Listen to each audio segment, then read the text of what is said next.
बोहैथि दाननि 13 आरो 14 मार्च दानखालि साननैनि हाबाफारिजों बे तामुलपुराव जोङो बर' थुनलाइ आफादनि खुंगा 60थि बे जथुम्माखौ खुंनायनि थाखाय लाहार फाहार खालामदोंमोन। नाथाय जोंहा आसाम एसेम्ब्लिनि जिथु बिसायख'थि बे बिसायख'थिनि थाखाय आरो जोंनि गेजेराव जायफोरनिखि मावथि लोगोफोर दं बिथांमोनहा बे बिसायख'थियाव माने मुखुब थानो गोनां जानायखाय जोङो एसे बे जथुम्माखौ जोङो फासयनाय जाहैबाय आरो एप्रिल दाननि 10 आरो 11 अक्ट'आव जागोन साननैनि हाबाफारि। आरो बे साननैनि हाबाफारियाव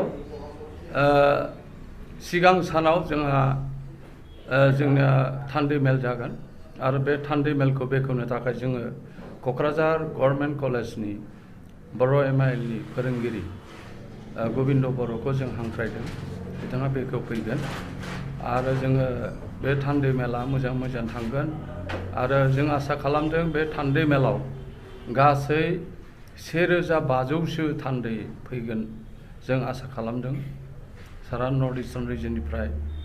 आरो थांनाय बाराव जोङो नेपालनिफ्रायबो जोङो थान्दै मोनदोंमोन, जोङो त्रिपुरानिफ्रायबो आलासि मोनदोंमोन, मेघालयनिफ्रायबो मोनदोंमोन। देग्लायबो जोङो हांख्रायनो सानदों बिथांमोनहाबो जितु बर' रावखौ मोजां मोनग्रा बा बर' रावखौ अनसायग्रा बे हिसाबै बिथांमोनहा फैनो नागिरो, बेनिखायनो जोङो हांख्रायगोन। आरो अखानायै जोंहा फिरफिला दैखांनाय दङ, बेनिफ्राय मुंख्लंफोरनि बावनाय, बेनि उनाव जोंहा गुबुन बान्थाफोर दङ, बे बान्थाफोरखौ राननाय जागोन। बेनिफ्राय जोंहा माखासे मुंदांखा मानसिफोरखौ जोङो लिरगिरियानो जा समाज सिबियारियानो जा बरायनाय जागोन। आरो मेट्रिकआव बर' MIL आव हायेस्ट मोननाय बांसिन नम्बर मोननाय बिसोरखौ जोङो बरायगोन आरो हायार सेकेन्डारियाव गोजौसिन फरायसालियाव बर' MIL आव हायेस्ट मोननाय बेखौ बरायगोन। आरो बेजों लोगोसे जोङो हारिमुवारि बान्था दङ, हारिमुवारि बान्थाखौबो होनाय जागोन। दा बिनि उनावहाय जोङो गेवलां मेल खुंगोन आरो बे गेवलां मेलाव जोंहा गाहाय आलासि हिसाबै डक्टर मंगलसिं हाज'वारि पद्मश्री बान्था मोनगिरि बिथांखौ गाहाय आलासि आरो डक्टर फुकन चन्द्र बसुमतारीखौ कटन इउनिभार्सिटिनि professor associate professor doctor Phukan Chandra बसुमतारीखौ थि बुंथिगिरि हिसाबै जोङो बिथांखौ जों हांख्रायदों। बेनिफ्राय जोंहा आलासि हिसाबै जोङो गेवलां मेलखौ बेखेवनो जोंहा BTC-नि चिफ प्रमद बर' बिथांखौ हांख्रायदों। जर'खा आलासि हिसाबै असम साहित्य सभानि आफादगिरि मानव गेदेर राजा कुलधर शइकिया आरो लोगोसे BTC-नि बारग' चिफ हाग्रामा महिलारि आरो सासेल' नायल' जाल' MP बिस्वजित दैमारिखौ लाफानानै गोबां MCLA, EM, ex-MLA, MLA आरो जोंनि माखासे थुनलाइगिरि बिथांमोनखौ जोङो बे गेवलां मेलाव नुजाफैनो थाखाय हांख्रायगोन। आरो जों आसा फारियो जे बे गेवलां मेला मोजां जाफुंसारगोन। मोनाबिलियाव जोङो हारिमु आफादबो जों खुंगोन, हारिमु मोनाबिलि, आरो बे हारिमु मोनाबिलियाव मुंदांखा मेथाइ खनगिरि बिथांमोनहा बाहागो लागोन। दा खोथा जाहैदों बर' रावा 80थि फारियाव हाबनाय लोगो लोगो बे रावा माने मुलुग दरबाराव बा भारतनि दरबाराव मोनसे राव हिसाबै गनायथिखौ मोनदों आरो आसाम सरकारनि अनसुंथायाव आरो BTR सुक्तिनि आधाराव बे बर' रावखौ एस'सियेट अफिसियेल लेंगुवेज हिसाबै बिथांमोनहा एक्ट बानायदों, आयेन बानायदों आरो बे आयेन बानायनायनि गेजेरजों बे बर' रावखौ बाहायनायनि खाबुखौ जों मोनदों।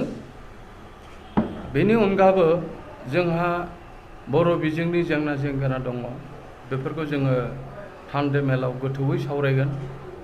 आरो जोंहा माखासे समाजारि जेंनाफोर दङ, बेखौबो जोङो थान्दै मेलाव सावरायगोन।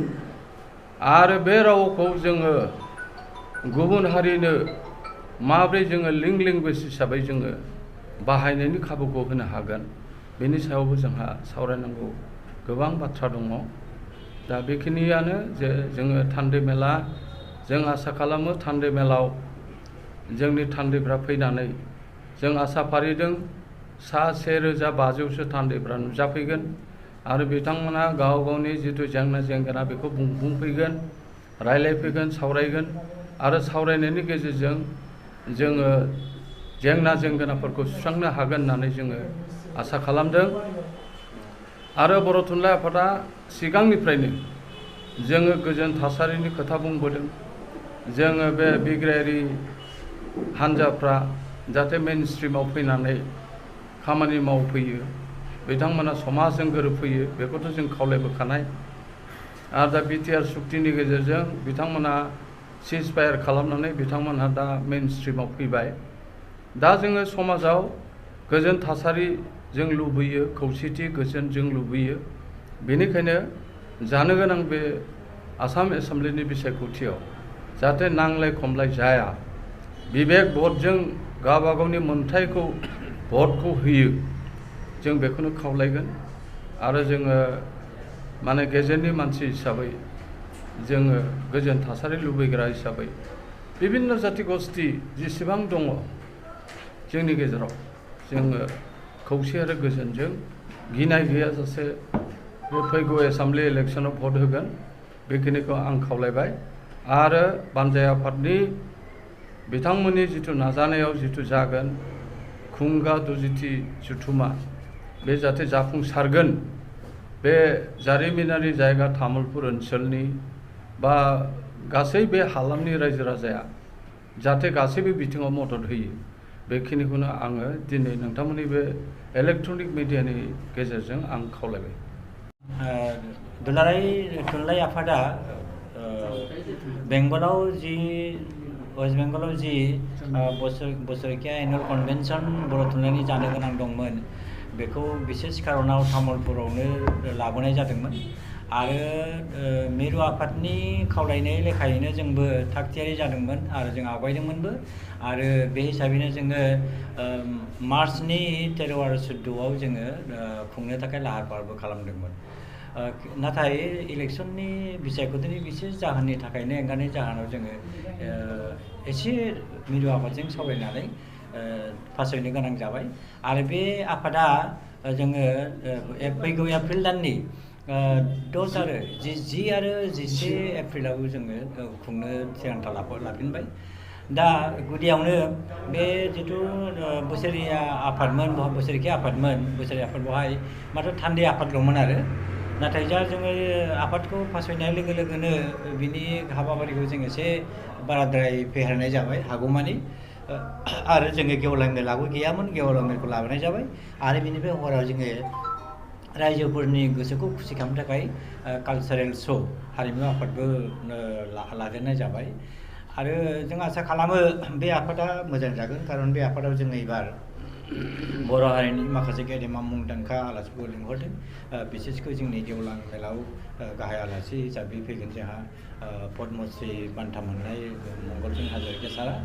आरो फैगोन आलासि हिसाबै बुंथिगिरि आलासि हिसाबै जोंहा कटन इउनिभार्सिटिनि प्रफेसर डक्टर फुकन बसुमतारी। आरो मोनसे खुब साननो गोनां खोथाया बेनो, मेहेर गोनां खोथाया बेनो जे जोङो एबार असमिया थुनलाइ आफादनि जि आफादगिरि कुलधर शइकिया बिथांखौबो लिंहरदों। ओंखायनो थुलमुलै जों बुंनो हासै जे रायजोफोरनि सहजोगाव मददआव जोङो बे आफादखौ खुब जागा जोमगायैनो जाफुंहोनो होननानै जों आसा लायो।